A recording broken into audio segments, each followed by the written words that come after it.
Welcome to भाई की पढ़ाई सब्सक्राइबर। और जिन्होंने नहीं किया वो कर दो। कर दिया। चल पढ़ाओ। तो तुम्हारे पढ़ाई करने के अरमान जाग उठे हैं। इन अरमानों का मान रखते हुए एक आसान सा चैप्टर पढ़ते हैं जिसका नाम है अ डॉग नेम ड्यूक और ऑथर का नाम है William D Ellis. William D Ellis में डी की क्या फुल फॉर्म है, ये राज विलियम के साथ ही इस दुनिया से चला गया। तो टाइटल से ही पता चल रहा है कहानी एक कुत्ते पे है। तो चलो करते हैं इस कहानी की शुरुआत। बात 1953 की है। एक चार्ल्स हूपर नाम का इंसान था। लोग उसे प्यार से चक बुलाते थे। वो एक नेक जवान इंसान था। हूपर 6 फुट 1 इंच का था। उसने यूनिवर्सिटी लेवल पर फुटबॉल भी खेला था और अब एक केमिकल कंपनी का जोन सेल्स मैनेजर था।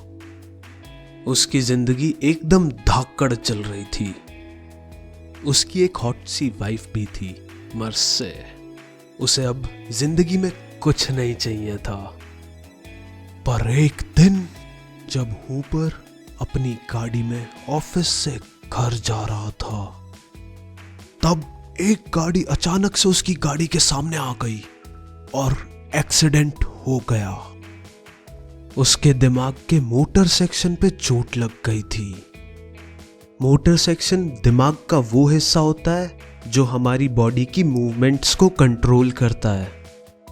इसी कारण उसकी बॉडी की लेफ्ट साइड पैरालाइज हो गई। मतलब उसका लेफ्ट हैंड और लेफ्ट पैर हिलना बंद हो गया। बेचारा अपनी धोएगा कैसे। चक का एक डिस्ट्रिक्ट मैनेजर मार्से को हॉस्पिटल छोड़ देता है, पर चक बात नहीं कर सकता था, बस सांस ले सकता था और देख सकता था। ऊपर 1 महीने तक क्रिटिकल कंडीशन में रहा।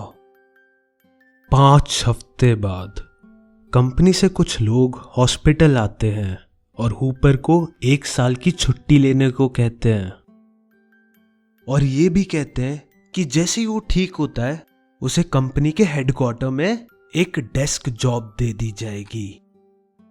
क्योंकि वो चल फिर तो पाएगा नहीं, इसीलिए डेस्क जॉब की बात हुई। और डेस्क जॉब होती है जहां पर बैठ के काम करना होता है। एक्सीडेंट के 6 हफ्ते बाद हॉस्पिटल वालों ने उसको व्हील चेयर पे डाल दिया, लेकिन कुछ खास प्रोग्रेस हुई नहीं। मार्च में हॉस्पिटल वालों ने हूपर को घर जाने दिया, पर घर जाकर उसकी हालत और भी खस्ता हो गई।